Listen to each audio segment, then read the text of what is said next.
Boa noite a todos e a todas. Eu me chamo Marina Ximenes e estou no programa de pós-graduação da Universidade Estadual de Maringá, fazendo mestrado. E hoje irei apresentar para vocês o meu trabalho intitulado Efeito do aquecimento de ovos férteis de codornas japonesas sobre o desempenho de incubação. Então, em segmentos da indústria avícola, como por exemplo, incubatórios, o armazenamento de ovos férteis, eles acabam ultrapassando um período de 3 dias. E isso ocasiona a redução da eclodibilidade desses ovos. Com isso, várias técnicas de pré-aquecimento, elas vêm sendo realizadas com o intuito de reduzir os efeitos negativos do armazenamento prolongado desses ovos. Nesse contexto, esse trabalho tem como objetivo avaliar os efeitos de períodos curtos de pré-aquecimento durante o armazenamento de ovos férteis sobre a mortalidade embrionária e eclodibilidade de ovos férteis de codornas japonesas.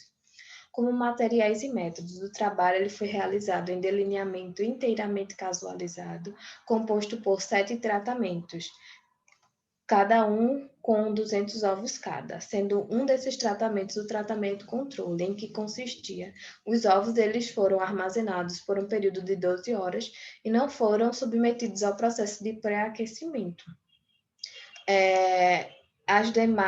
Os demais tratamentos eles consistiam em 3 períodos de armazenamento distintos, 3,5, 6,5 e 9,5 dias, sendo metade dos ovos de cada tratamento dispostos a 0 horas de aquecimento e 4 horas de aquecimento.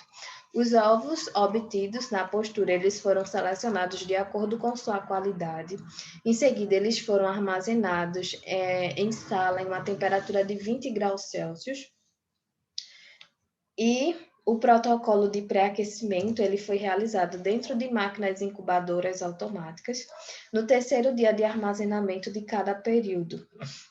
Então, os ovos eles saíam dessa sala de armazenamento a 20 graus Celsius, iam para o interior das máquinas incubadoras, a uma temperatura de 37,5 graus Celsius e umidade relativa de 60%, no período de total de 4 horas. E em seguida, esses ovos eles foram resfriados após esse período, até atingir a temperatura de 24 graus Celsius, e posteriormente foram novamente armazenados na sala a 20 graus Celsius. E finalizado o período completo de armazenamento, esses ovos eles foram submetidos ao processo de incubação artificial dentro de máquinas incubadoras e do nascedouro. A partir da eclosão foram obtidas as variáveis utilizadas para o desempenho de incubação e os ovos que não foram eclodidos, eles foram analisados por meio do embriodiagnóstico. Para análise estatística, foi utilizada o PROC-GEMOLD do programa estatístico SAIS com 5% de significância. Cada ovo, nesse caso, foi considerado como unidade experimental. E os dados de desempenho de incubação foram analisados por meio da distribuição binomial e função de ligação Logit, com relação aos resultados e discussões desse trabalho.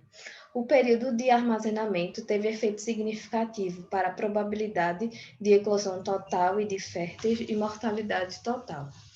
Em contrapartida, a mortalidade classificada em inicial, média e tardia e casca não houve efeito dos tratamentos. O pré-aquecimento também não influenciou as variáveis de desempenho de incubação.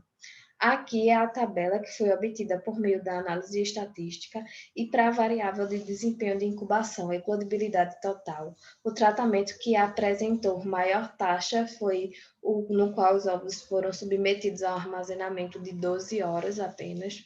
E as demais tratamentos não houve diferença significativa, apenas para os ovos que foram armazenados por 9,5 dias e não foram submetidos ao aquecimento, tendo a taxa de eclodibilidade total em torno de 74%, e de 12 horas foi em torno de 90%. Esse padrão de eclodibilidade de férteis foi semelhante ao de eclodibilidade total, sendo aquele que obteve a maior taxa os ovos que foram armazenados por 12 horas, e não houve diferença significativa em alguns tratamentos nos quais eles foram submetidos às 4 horas de aquecimento e tiveram 3,5, 6,5 e 9,5 dias de armazenamento.